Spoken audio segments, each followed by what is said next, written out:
AmericanaHighways.org is a website that stays on the road collecting Americana stories. From recent show reviews of Charlie Daniels Band, Ramblin' Jack Elliott, Allison Moorer, and Tyler Childers, to interviews of Keb Mo, Americana Highways is on the forefront of the Americana scene. They have album reviews, playlists such as the Backroads playlist, which is my favorite, on Spotify, curated by your favorite podcast host and songwriter Will Payne Harrison, as well as essays and road journals by musicians. AmericanaHighways.org. Bookmark their page today and go follow my playlist on Spotify. Americana Highways Backroad Playlist is currently featured on my Spotify artist page. Follow the playlist and visit AmericanaHighways.org.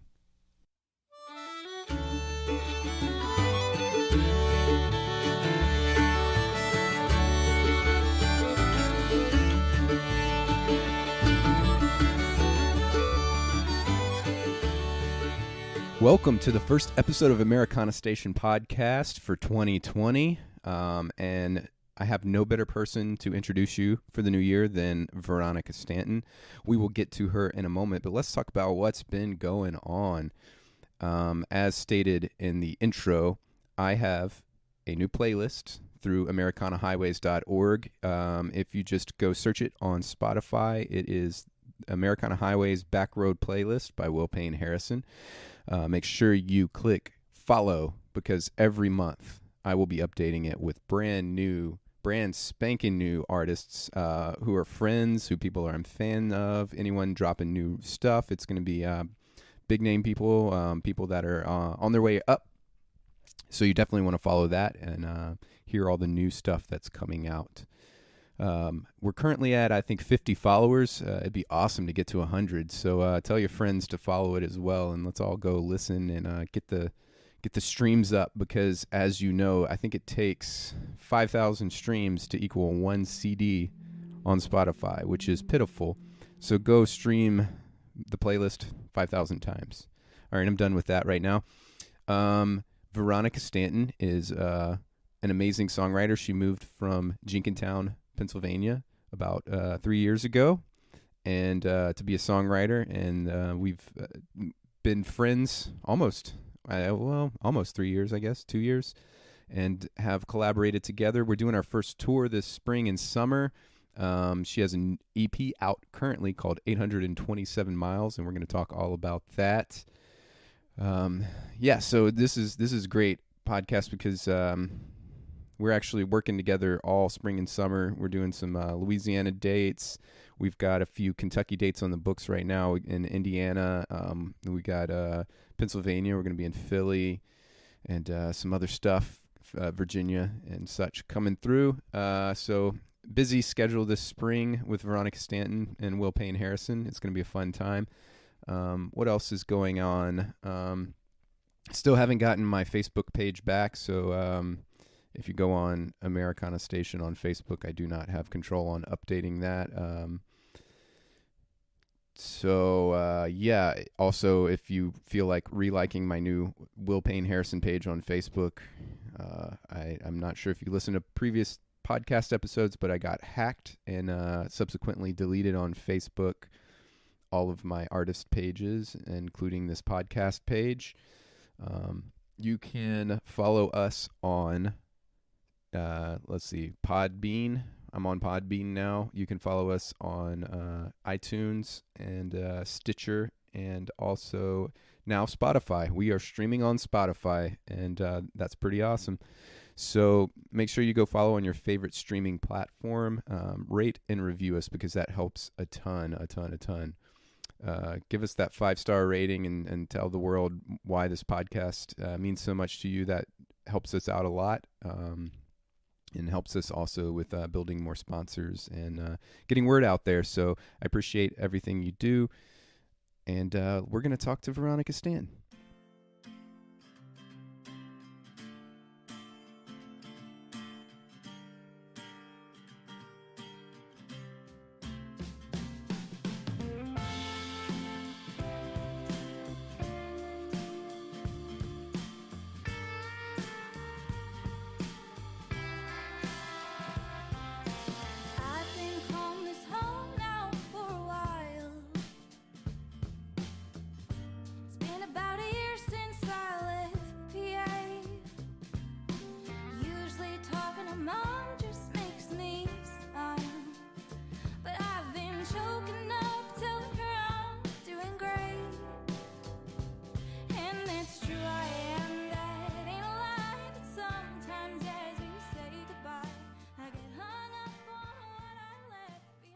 All right, it is New Year's Eve, and I'm here with one of my favorite people and an amazingly talented singer-songwriter, Veronica Stanton, from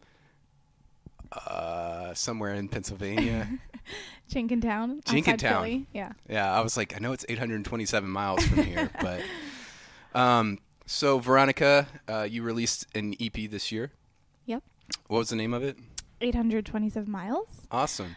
Yeah, and then it was 5 songs, right? Yes, 5 songs on the EP. Yep. And since you've released it, you have been on the Bluegrass Situation for Wildflowers, your new video. Yes. Which is available online. You can also go to bluegrasssituation.com and see the premiere of it. What else has been going on? You've been I know too much about you because you're a good friend. You've been you went to Pennsylvania and you played at World Cafe Live. Yeah, that was definitely a big highlight of the year after releasing the EP. It was really fun to do a hometown show, and I actually got to have my brother and cousin and sister were all in the band with me, which was very fun. I grew up playing music with all of them, and we had a pretty full house that night. It was just a awesome highlight from this year. So most of your family was the band. There's like 9 of you, right? Yeah, there's 9 of us. Yeah.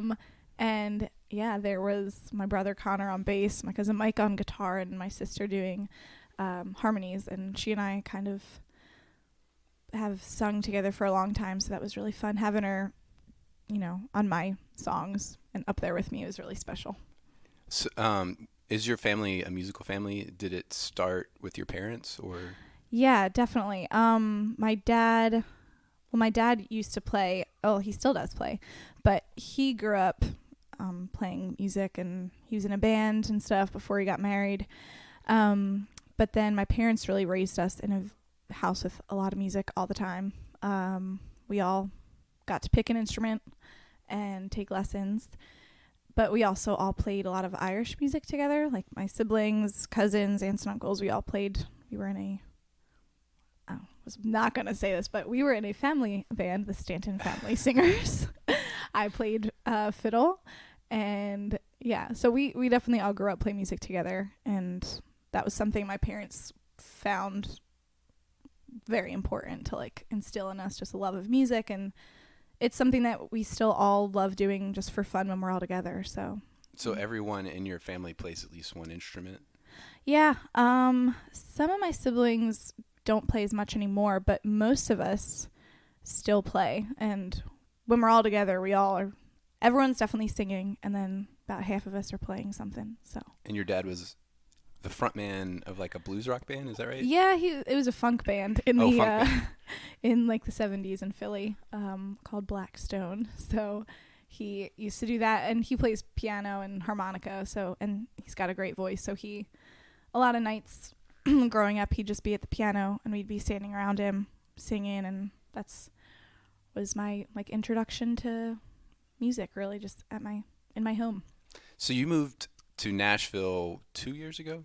Or is it 3? It was 3 years. Yeah, this past October, 3 years. And when you moved here, you hadn't previously really performed solo? No, I hadn't. I mean, in college, I'd done a few things with my sister. We would like play some cover songs, but I had never played my music out before. I just really played around the campfire with my family and stuff, so I had never played solo or performed my music out in the world. That blew my mind when you said that, like you hadn't even really performed out before, and before you moved to Nashville, and you're just, I mean, everyone, you'll hear the song at the end of the podcast, and you can go check out her music on, is it veronicastanton.com?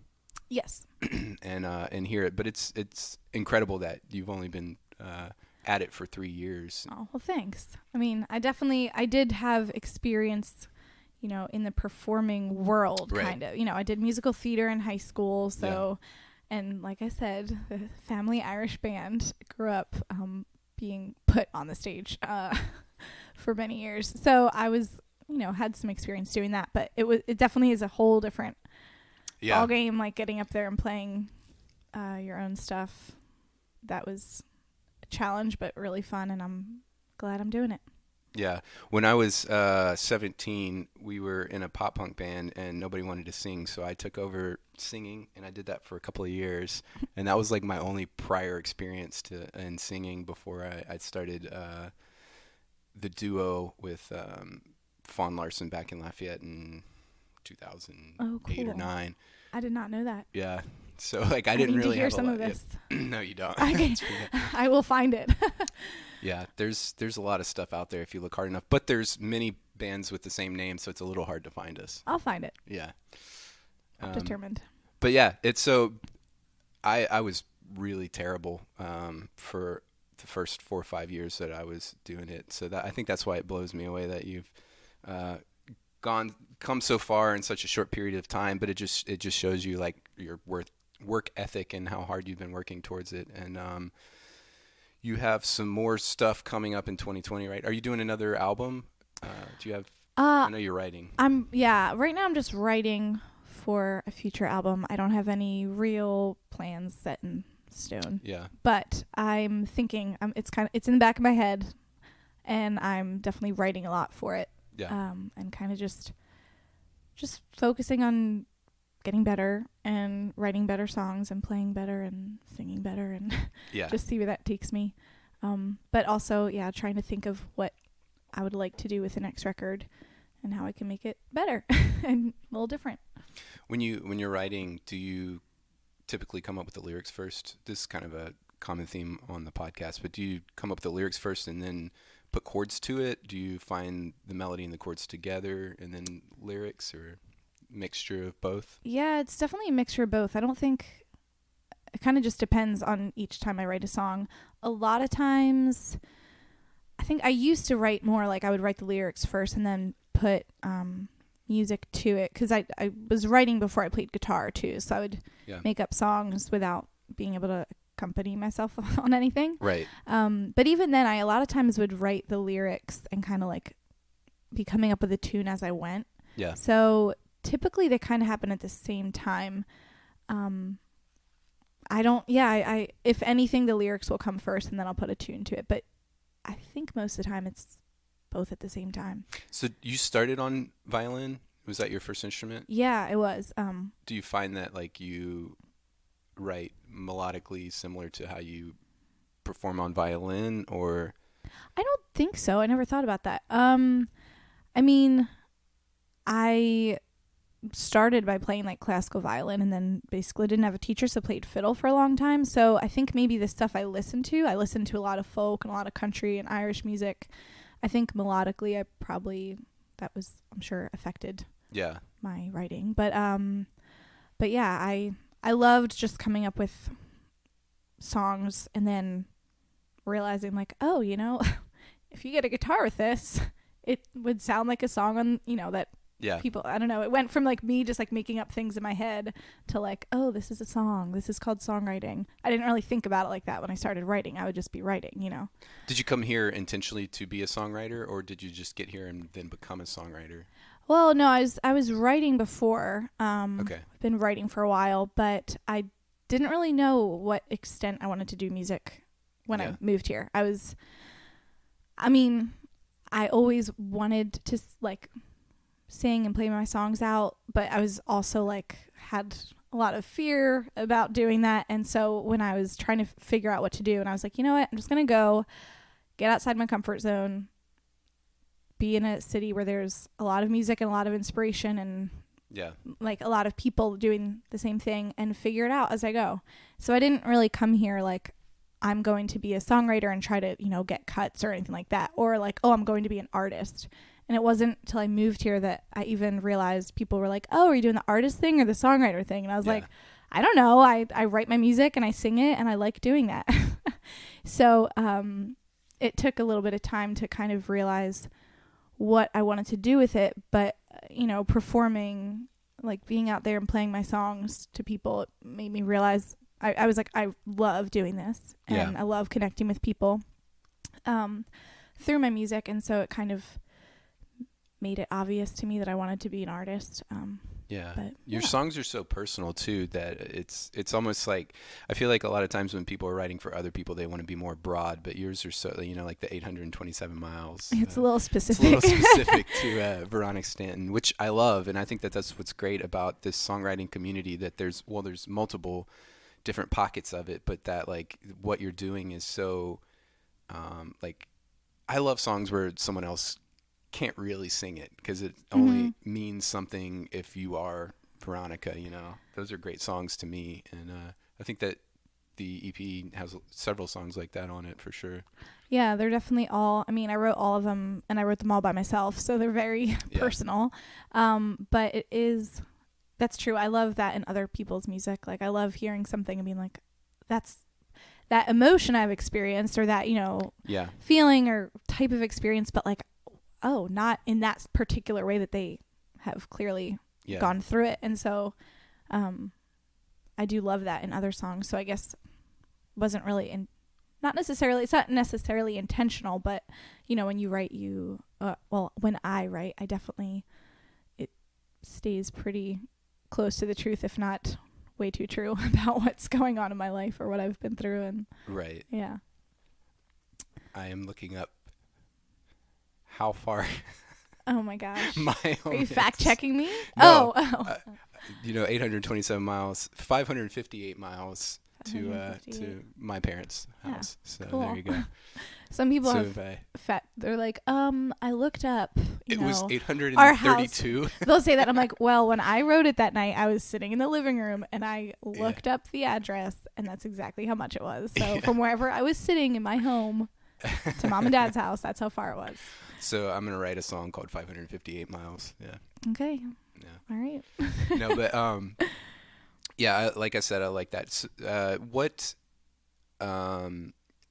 Who are some of your influences, or what has influenced you in songwriting in the last few years that have kind of like shaped maybe the way you think about structuring a song? Maybe, because like a lot of people will write that 3:30, pop single with, it's got to have the bridge here, it's got to come to the chorus within the first 30 seconds, but that's not typically how you write your songs. And I'm wondering like where you get your inspiration from, not necessarily like an artist, but just in general.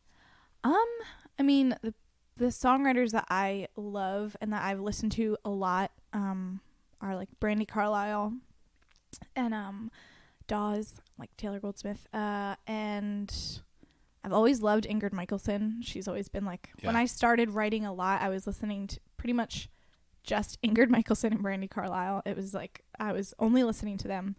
But I mean, I keep like a pretty typical structure in the songs. That's pretty much like verse, chorus, bridge, chorus. But I don't when I'm writing the lyrics, a lot of times I just start the song and I kind of just let it go where it's going to go. And then I guess naturally it ends up like that. Do you have a typical, like, because for me, I think it's because I'm lazy. Mine's usually verse, chorus, double chorus, like another chorus. Because I'm like, I don't want to write a bridge or a third verse. So it's usually just, if you look traditionally at what I write, it's always two choruses and one chorus and two verses. Yeah. I think, I don't know. I've always loved bridges in songs. So I'm like, I guess I do always like make it happen, or I'm like, I don't know. I usually feel the need to put it in there because I want to have like, I take it as, just that almost afterthought I want to say, or like something that, I don't know, whatever is typically in a bridge. It's usually something that, it's takes not, you to a different part of the thought process before bringing it back around. Yeah. And honestly, most of the times when I'm writing, I like come to a lot of like realizations while I'm writing a song. A lot of times it'll start like, oh, I'm so mad at this person because, they did X, Y, and Z wrong. And then I'm writing the song and it's kind of like, oh, wait a minute, I did this and I did, so things like that happen a lot of times when I'm writing. Hold on. Of course, Steven from Picking and Percolating coming and interrupting my podcast. Like, you're not going to say. Hi, Steven. Yeah, I probably will. Especially since you didn't respond. He's just making it up. He's interrupting my podcast and then stares at me. I forget. Where were we? I don't remember. We were talking about bridges. So I'm going to take a bridge to the next section. No, the bridge.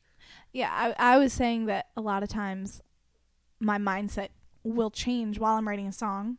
You know, I'll realize something new. So a lot of times the bridge is kind of like a place where I will write whatever it is that has kind of changed while I'm writing it, honestly. Do you sit with the song for a long period of time, or do you typically finish it in one sitting? It depends. I think my better songs are like the one sitting songs. I don't know. Sometimes I sit down and I can just kind of pours out, and other times I will like forget about a song, and then 6 months later or like a year later, sometimes it'll take that long to get back to it and really finish it. But most of my songs are like either one sitting or 2 or 3. Yeah. For the most part. But I do have those songs where I'm like, it's really hard for me You're to wrestling pick. with it. Yeah. And I'm like, oh my gosh, I finished the first half. What? Like that there's so much I could do with the second half. What am I going to do? But I think probably my better songs are the ones that I write in just a few, where I'm not totally overthinking everything. But yeah, I think that for me it's almost like running, where you hit that first mile and that's when your mind is like, okay, we're done here, and but your body can go further. You're just like, you tell yourself that you need to stop. And I think that with songwriting, my mind is the same way, where it's like, okay, I got the verse and the chorus, I can stop, I'll come back to it. Yeah. But if you just sit there for like a little bit longer, then you'll get that endurance and make it through. And that's kind of been my breakthrough this year. I honestly usually probably get stuck on just the verse, chorus, and then maybe another, like a second verse that's not quite as good as the first, because I stop midway. And I've been trying to train myself to complete the song and then come back and edit later. Yeah, for sure. It can definitely be like a mental battle of right. Yeah. Or you think you don't have the time to finish it or whatever. Yeah. Yeah. For sure. So you've been writing lately, but not necessarily for an album or an EP. You've just been kind of. Yeah, I always try to keep writing, even when, I mean, sometimes it's harder than others, but I try to keep it consistent in my like routine of like, okay, this week, look at when I have like chunks of time, like I'm going to sit down and write at that time. A lot of times when I get an idea, it's not when I can sit down and write. So yeah, that's kind of like, I think maybe not most people, but that's pretty typical. You know, like you get an inspiration or an idea. I'm like usually driving. Or yeah, you're driving. But yeah, no. Well, one time I did like wake up in the middle of the night and I had this great idea. So I like voice memoed it, even wrote down a little note. And in the morning, I remember being like, oh, I wrote something last night. And so I wake up and I'm all excited. And it was awful. It wasn't even like, it was gibberish. Like I couldn't understand anything I was saying. None of it was in English. Like, and the note was just like gibberish of like a bunch of letters put together. So I thought I was having this like great artist moment that you hear about of people like, I just woke up in the middle of the night and this idea came to me. And that is what I thought happened. And it was really funny. I think I actually have the video on my Instagram. If you look back far enough, I posted like the clip because which is just at Veronica Stanton. Veronica Stanton Music, yeah. Oh, at Veronica Stanton Music. But yeah, you can find my wonderful genius. I had that same thing happen about 2 or 3 years ago, where in the dream I was writing a song, and then I woke up from the dream and I remembered a line from the. I remembered a line from the song, and I was like, oh, this is my moment. This is my dream song. And I wrote it down and then went back to sleep. And I woke up the next morning and it said, "Beating hearts don't stop." And I was like, wow, that was my like amazing line. You need to listen to mine. It's way worse than that. It's seriously like the tune. It sounds like someone's like it's like it's something close to that. That was a wonderful voice memo that I have saved. So it was definitely a letdown in the morning, but also just a kind of like something funny to laugh at. Oh, totally. I was like, this is great. This is what happens when you think a little bit too highly of yourself in your half asleep mind. But someone was talking about that the other day, how some artists, they have those weird songs because they what is it called when you're asleep and you know that you're asleep so you can control the dreams? Oh, lucid dreams? Yeah, they have lucid dreams, and so they remember their lucid dreams and they can like write them down. Wow. And I'm like jealous. I want to be able to do that. I might get scared if that happens to me. I don't know. I'm a bit of a baby, but it'd probably freak me out. But that is cool. So, moving forward next year, you're doing some touring, huh? Yes. Yeah. Very excited. Looking like I'm gonna do spring tour with a very good friend of mine. The best songwriter you know. The best songwriter I know, Will Payne Harrison. And I'm excited because I've never toured. I mean, I did my release show here in Nashville, and I've played a bunch at Nashville. Yeah. But last year was actually, after I released the EP, it was the first time I did any full band shows. And so I did the one here, and then I only did the one back at World Cafe Live in Philly. And I kind of had intended to do more, and it just didn't happen. And you know what? It's December 31st, and I am focusing on what I can do better this year instead of, I kind of was a little bit like, oh, I could have done all this, I could have done that. But, focusing on, okay, well, I got a bunch of stuff done that I was hoping to, and now I know what I can do better next year. Right. So this year, I want to definitely do more touring, and, we're planning a tour now for the spring, which I'm excited about. But yeah, that's kind of my goal moving forward, is just more touring. And are you going to do some more videos? We'll see. Yeah. I don't have anything lined up right now, but the Wildflower music video was a lot of fun. I got to do that with two good friends and awesome videographers, Matt Boylson and Nathan Powell. And that was a lot of fun. I loved doing it, and it was a very fun collaborative effort. But I don't have anything planned yet for that on that front. Have you thought about like the whole single route? Like this, it's weird because I talked a little bit on the last episode with Anna Lee about this, because the whole like everything has kind of come to the single. And in Americana music, it's kind of the album. Mm-hmm. And it's like this weird thing where like the whole singer-songwriter community is releasing single after single on Spotify, and that's where they're seeing like the most like growth. But as like an Americana folk type artist, typically the people who consume that music, they want to consume an entire album. Are you looking at releasing any like singles in the future, or are you going to continue to do the... hey, I got the deep question. She just gave me a weird look. Like, how dare you ask dare you ask me? I have no plans. I am unprepared. No, I mean, right now, I've thought about, what is next as far as releasing music, like how I would do it.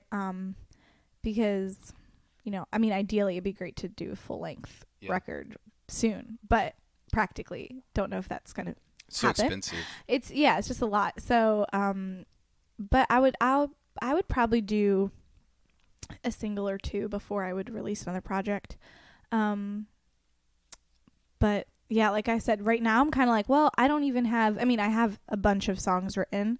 Yeah. And I'm still writing, but I'm not like, oh yeah, there's a group of songs that feel like they'd be what I want to put out next. And I don't want to release things just to release it. I don't want to just be like, oh, the time is right, so I'm going to release a EP, or I'll release a record. Yeah. I mean, full length, whatever. I do want to wait until I work on making it more like cohesive, really what I want it to be, not just because, oh, it's been a while, I need to put something else out, But maybe, I would do a single that I'm like feel really good about, or if I would know, okay, this song is definitely going to be on the next record, so I'll put this out. Maybe something like that, but... Yeah, it's hard to know what to do next, and I feel like I'm still learning on that whole front. I did the EP of covers, and then I did 3 singles on this one, but I think I put them too close together Mm-hmm. because I've started kind of paying closer attention now. Spotify is great and all, but honestly, when I consume on Spotify, it's usually an album, and it's literally just to listen to it to see if I want to buy it on vinyl. Mm-hmm. Yeah. And so I don't think I consume the same way that most of the world consumes music on Spotify. And I've been noticing patterns of a lot of our contemporary songwriters who are releasing like a single like every 3 to 6 months. Mm-hmm. And that's just because I don't go to their page and listen to just their one song. Right. I'm just being honest. I don't. But as soon as their album comes out, I'm going to listen to the whole thing. So. Yeah, I'm the same way. I mean, unless if it's an artist that I'm like a huge fan of, the second their new song comes out, I'm listening to it. Right. But for the most part, I prefer to listen to an album, start to finish. But yeah, it is the whole Spotify, different ways of listening to music is interesting. Ooh. Is that Guns or? I It's think New Year's Eve. It's New Year's Eve. We are in East Nashville, so that's the game you have to play in East Nashville. Guns or fireworks. Hopefully it is. I think it's fireworks. I think let's go with fireworks. That was pretty rapid fire though. That was. So yeah, welcome. It's New Year's Eve. Happy We're New ringing in Year. the new year before we go hang out at the American Legion and get Mexican food and dance the night away. So yeah, let's hope that was fireworks and not a gun. Anyways, I was going somewhere. Oh yeah, so the single and then the album. Yeah, so John Moreland, for instance, has released 2 singles, but I love what he does, so I'll listen to that. And kind of a plug. What's gotten me listening to singles more, honestly, is the fact that the AmericanaHighways.org playlist that I'm doing, the Backroads playlist, which you heard about at the beginning of this episode, I have been listening to singles because we're trying to promote albums, EPs, and new singles and such. So I go through a lot of the new Americana music as it releases, and a lot of times it releases as singles, which is why I'm becoming more familiar, I guess, with singles. And so I have been listening to a lot more singles lately, but mostly to curate this playlist, not necessarily for my own personal. Yeah. I think a lot of people, I feel like people that I talk to that listen, like that stream music more, they do a lot of like, they listen to playlists or they'll make playlists. It's not really, I'm going to go listen to this artist and listen to this album. I mean, that like last night I was cleaning my room and I had on Brandy Carlisle and I started with, her first album, listen to the, like that is just how, if I'm listening to it on my computer, that's how I'll listen. But, everyone's different. So, well, I think that like, when you're listening to a pop song, there isn't a whole story throughout the album. And so you can listen to a single and there's no connection to the next song because it could be a completely different topic or style or whatever.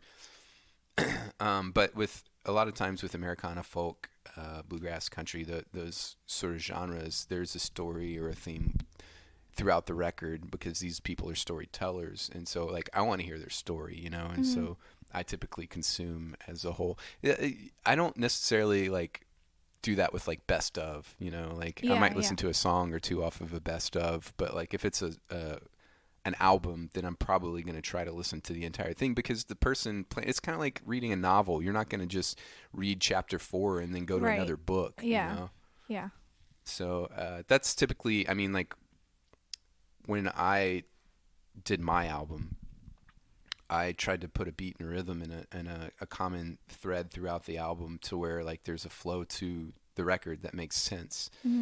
And I think that a lot of people that are putting out records in these similar genres are doing the same thing. So it's I don't know. I songs sometimes make more sense when they're paired with other songs too. Yeah, for on sure. the record. It's funny because I tried doing that, with my EP, and the first song is 827 Miles, which is all about being homesick and being, far away and wanting to be far away, but also being sad that you're far away. And then the last song is I Won't Be Back Soon. And to me, it was like a very natural, like two natural bookends, Yeah. like ending with like, yeah, this is hard sometimes, or, I know you guys miss me and I miss you, but like I'm staying where I'm at and I'm going to be here for a little while. And it's funny because to me, I'm like, oh yeah, it totally makes sense. And some people are like, I just can't figure it out. Like, do you want to be in Nashville or do you want to be with your family? Because it kind of sounds like you're confused. And I'm like, oh, really? I mean, yeah, it's definitely a mixed feelings on that. But I do want to talk about that because my album has the same concept. And I mean, Living with Ghosts is about the last song on the record, which is about not being like, you have the memory of something, but you're not present with it, anymore. And so like not being able, like you have that longing for something that you can't have anymore. Yeah. And that's what that song is about. And that's what the whole record is about. Like the first track, Jacqueline, is about going back to Lafayette. And it was an actual trip when I was on a tour with my friends Adrian and Meredith, and it's just about like, coming home and like the beautiful women there and like those things that I miss. That's kind of the start of it, and the end of it is the same thing. It's like, I wish I was back in New Orleans. I wish I was back in Lafayette, seeing my friends, drinking coffee with them and making stupid jokes. And the whole thing throughout is like kind of bookended in the same way of like, I miss home, and then here's the shit I've gone through. Yeah. And there's that common theme. And I don't know if you've been listening to Dolly Parton's America, which is another podcast. I haven't, no. It's amazing. I've heard a lot about it. I need to get on it. Yeah, and he has an episode where he talks about like, that's kind of Dolly Parton's brand too, of like she misses her old Tennessee mountain home, and like that longing for something that no longer exists. Yeah. That I think kind of permeates throughout just songwriting, that longing of something that no longer exists. Totally. It's hard. I was sick of being home. I had to leave so I could grow.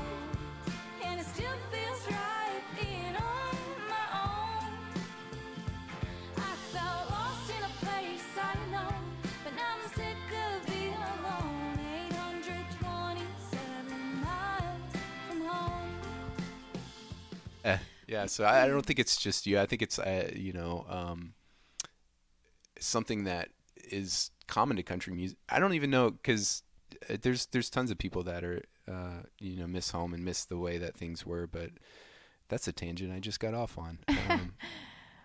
Cool. That is what takes up a lot of my headspace. So you're good. Yeah, you have that new song that hasn't been released about your friend. Oh yeah, I was like, which song? Climbing Trees. Climbing Trees. Yeah. Yes. What's the name of it? Evergreen. Yeah. Because she moved to Evergreen, Colorado when it was actually like when I wasn't even living at home. I was in college, but it just got me. She lived across the street growing up, and we were both homeschooled and played outside all the time, and we're total weirdos, and I mean, we still are. But I wrote it just reminiscing on our childhood, and yeah, I spent a lot of time in the nostalgia mode. I try not to, because I mean, it's a nice, I don't know, it can be a little dangerous because I try to be more present, because I sometimes just spend a lot of time like, oh, remembering this and that, and like thinking back on these memories, which is all nice and good, but yeah, it sometimes I'm like, I need to just also be like, okay, today is December 31st, 2019, and this is what's going on in my life, and not focus on. And you have songs like Wildflower that are, more present about like what totally. you want. It's not like that's the only thing that you're writing about, but I do think that is something that is common with. I don't know if it's Nashville thing or something, because we all leave our homes to come to this place. There's a lot of people in the same boat, yeah. Where it's really hard. Yeah. And it's like you miss what you had, but you don't want to go back to it. Yeah. That kind of Totally. feeling. Yeah. Yeah. So yeah, it's the last day of 2019. What are you looking forward to into 2020, and what has been the most like impactful for you on 2019? Well, I'll start with 2019.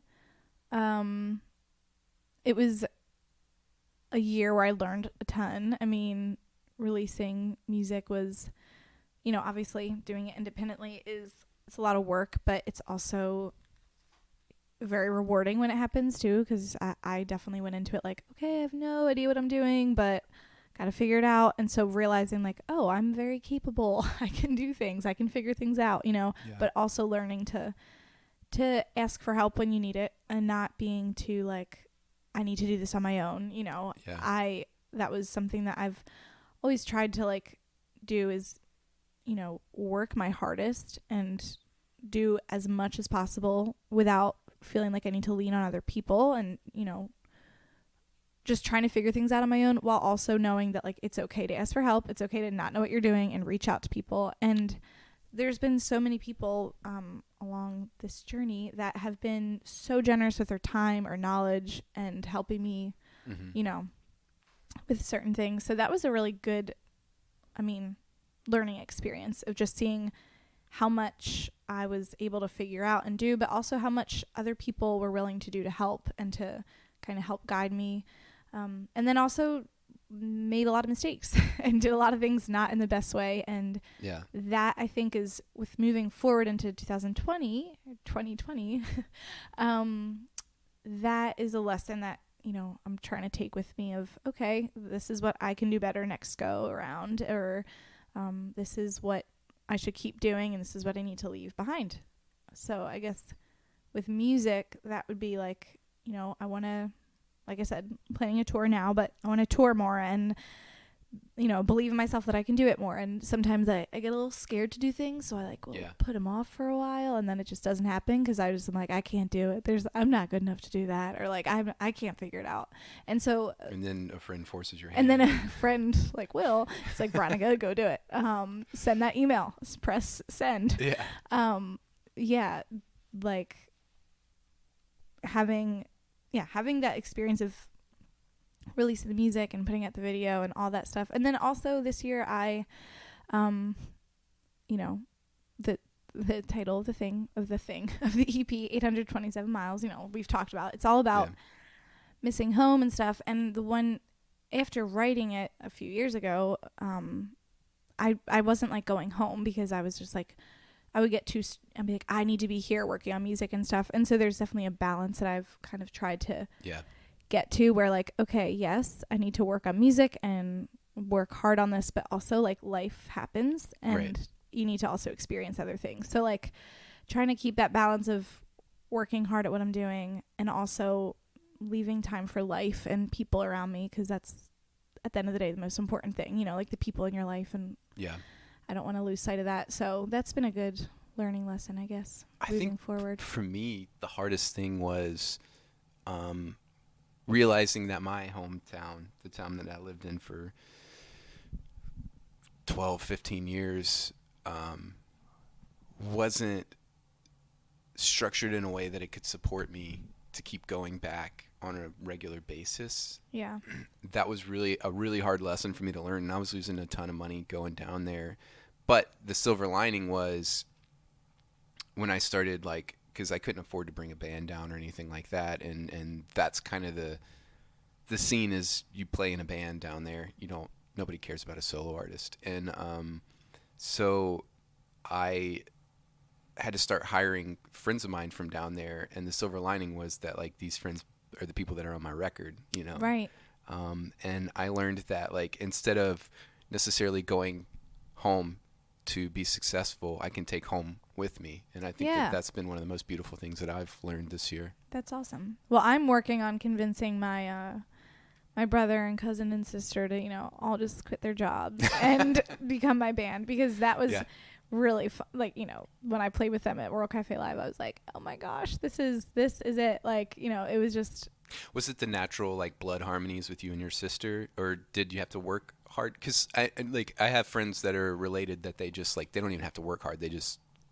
I mean, we definitely like practiced. Alicia and I practiced a lot, or she, I would send her the songs that weren't on the EP to like listen to and figure out harmonies to. But yeah, it's just we grew up singing together, and my brother and cousin are both really great musicians, and so they worked hard at it, at learning all the songs, and it was just fun. It just felt like so special, I guess, to be up there and just feeling so comfortable with them. And also there were, two other people in the band who were just friends of my brother who just felt like family up there. Like it was really special. So, but yeah, I'm like, so guys, do you really like your jobs that much? I can not really pay you close to what you're making, but it would be fun. Pay you in love. Yeah, like I'll love you forever. I already do, but yeah. So they'll be back for I just booked a show there in the spring, and they'll be my band in the spring, so that'll be fun. That's awesome. Yeah. I think that so the guys that recorded on my record, I mean they are, well, one of them's a brother, and the band is the Rayo Brothers, and so there's already like that chemistry there of like they've been playing together for years, they grew up together, and then you just kind of slap me on top of it, and I'm not that different from the guy that normally sings in their band. We think a lot alike in our singing and our structure. We like the same music, and it literally just felt like I've been in Nashville for almost 6 years now, and it was the first time that like it felt like it fit like a glove, and that's such a great feeling. Awesome. It is. It's that special thing where you're like, I don't even have to tell you. Yeah. To go left or right. You just know to go left or right. Yeah, that is So moving forward, 2020. 2020, moving forward. What was the question again? What about moving forward? Well, what have you learned from the past, and what are you looking forward to? Yeah, what am I looking forward to? Well, I'm looking forward to I feel like I've said this 5 times, but touring. But I'm really excited.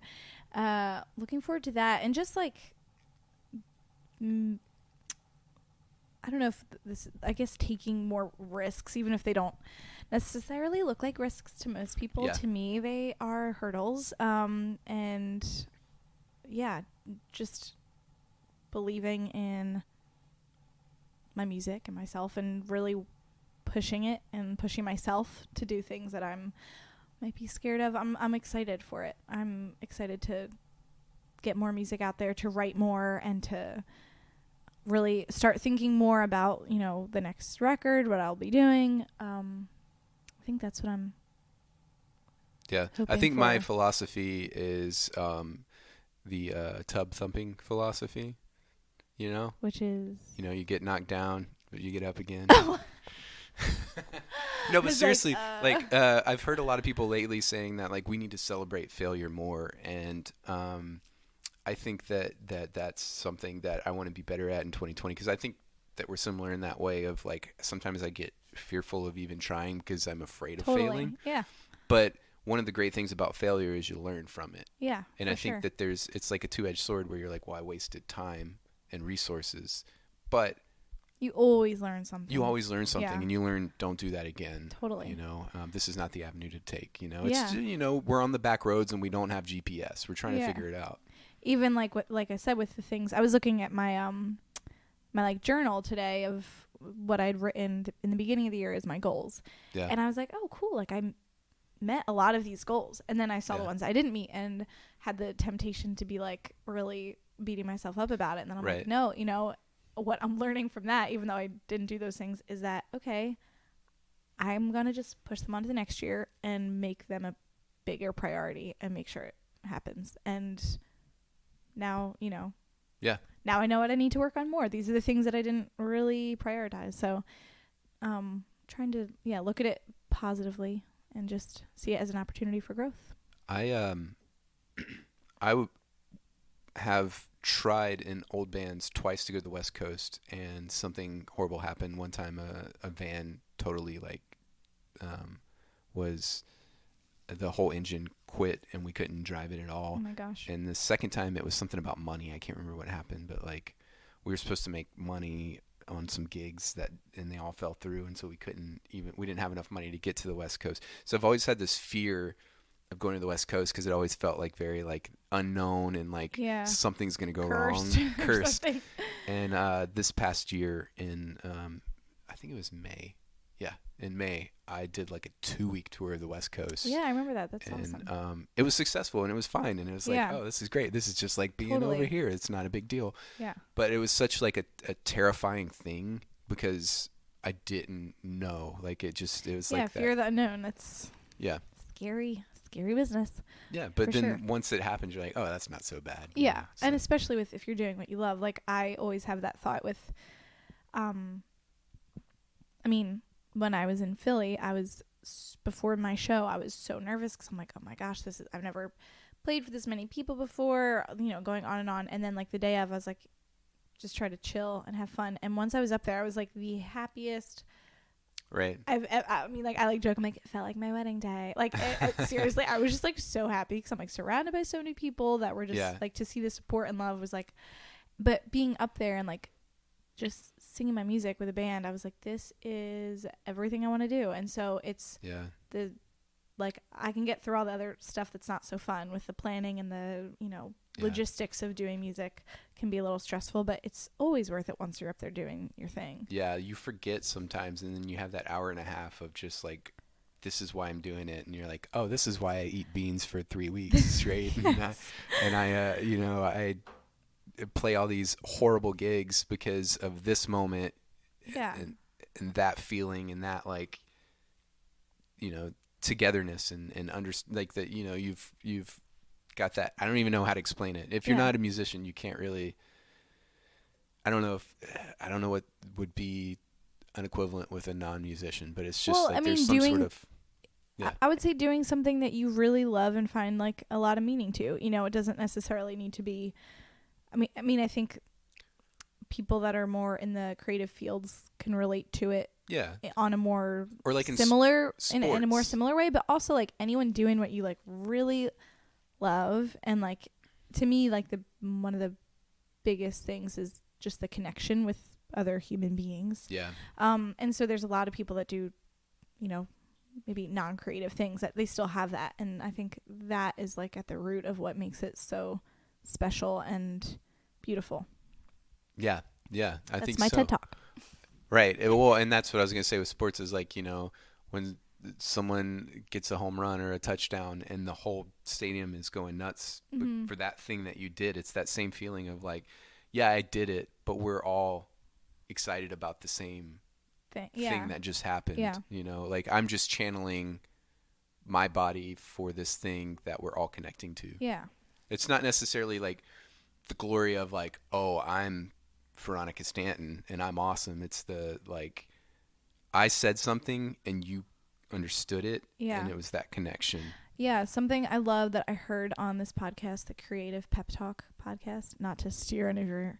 No, but I tell everyone about this. It's an awesome podcast. But he had on Kathy Heller, and they were talking about glory versus impact, and how a lot of times if you're an artist or... they were talking about, people in the creative fields, and you can do something for glory or for impact. And a lot of times at the end, if you're successful either way, it might look the same. You might have the same amount of fans, but it will be a different result, because if you're doing something just for the glory, you might reach a lot of people, but you don't reach them in the same way as if you're doing it really for impact and connection. Yeah. It's different, and it's more lasting, I think, for both for the people listening and for the person, singing or, doing stand-up, whatever kind of creative like thing you're doing.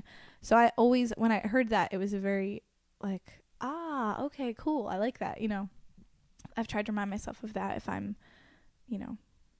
questioning things and why am I doing this, and remembering the importance of like, okay, I'm doing this to have an impact. It's not all about the glory, and that always helps personally. Yeah. Final question. If there's one thing you want people to remember you and your music by, what would it be? Oh, such a hard question. You should have told me this beforehand. For me, as a listener and a fan of music, as that's what I am, like, I think first and foremost, you know, like I'm a fan of music and grew up just loving it and it being a huge part of my life, I think, like most people. And having the thought when you're listening to a song of, oh my gosh, like this person who doesn't know me at all just wrote this and it sounds like they went through exactly what I'm going through. And whether that's like so maybe I'm not crazy and maybe I'm not this, like, you know, this isn't so weird that I'm thinking these things or going through this, and being kind of like affirmed or validated in what your emotions are or what, you know, thoughts you're having. That has always been a huge part of music in my life and like has gotten me through so much. And so like the thought of like being able to do that for anybody would be like a goal.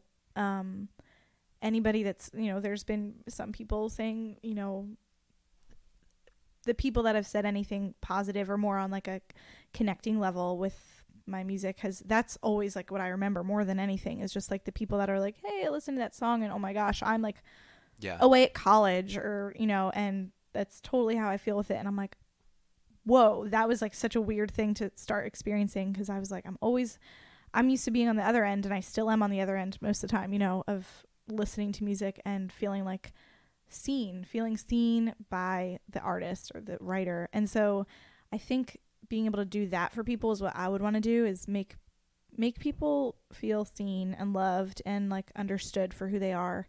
And while also like I said, like having just compassion for yourself and for others. That's like what I am trying to work on personally. And so sometimes that comes out in some of my songs. Most, like, some of the songs aren't released yet, but a lot of the songs I've been writing, I think, are a lot more on the in that vein, I guess, of like, you know, struggles that we have to work through and figuring out how to do it. Do you have a song you want to sing about it? Oof. I don't know if I'm maybe I'll play it.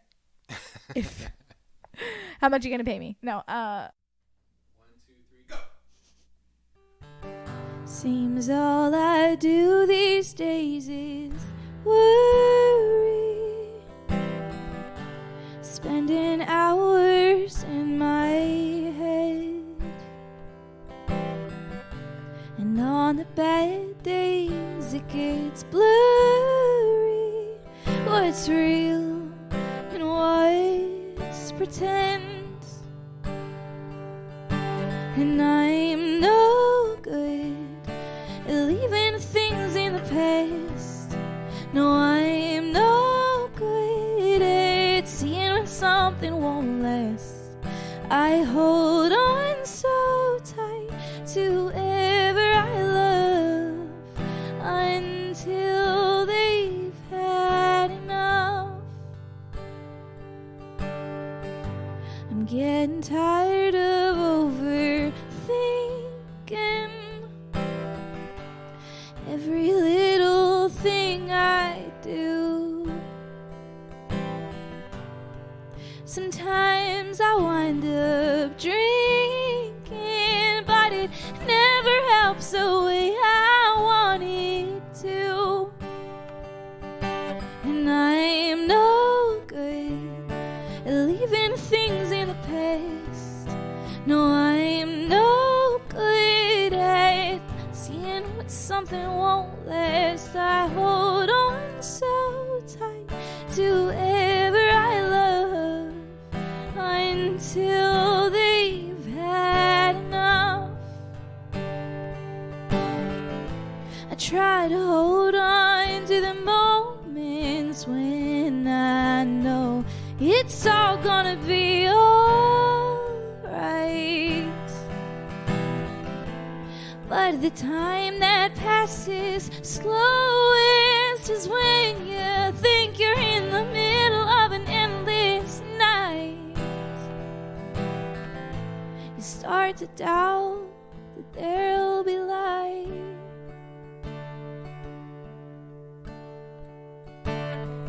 I'm no good at leaving things in the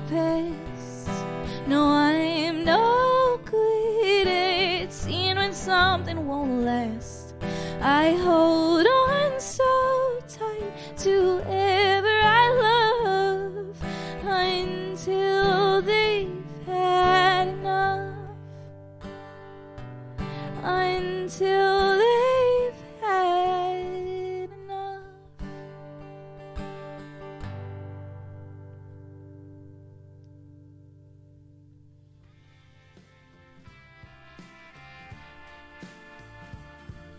All right, that's it for this episode of Americana Station. Stick around because I've got some really cool people in the mix coming up. We've got Nathan Evans Fox.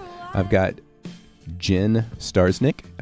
She's got a new record coming out that is fantastic. And some other people that I can't say yet because they're not confirmed, but I'm really excited about being in the pipeline.